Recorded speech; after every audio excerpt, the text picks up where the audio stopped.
Alistair, would love to hear your thoughts on this kind of optionality. I think for a lot of folks that aren't from this world, it can be really overwhelming. And obviously, tax drives a huge amount of this, especially for US domestic ownerships, which I wouldn't expect you to comment necessarily on tax strategy. But again, what are the right questions to ask and who are the right people to include in that initial decision making process? It's absolutely vital to have the right people around you at the table on the front end.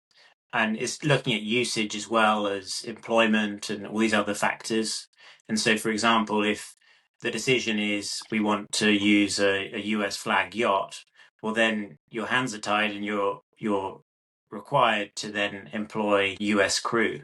And so then, of course, you're looking at a smaller pond within the crew employment pool in order to get the best people on board. That's not to say there aren't world-class US crew. Of course there aren't. I know many of them for 20 years, but at the same time, our company have a crew services division within the Hill Robinson Group.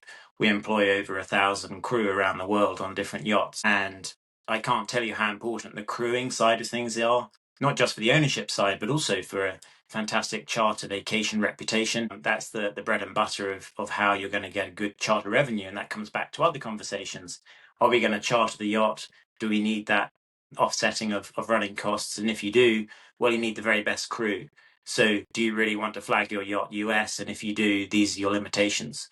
And so it's just being very upfront and putting all the cards on the table. It's not to say don't flag your yacht US. It's just case by case, very much tailor-made for every scenario.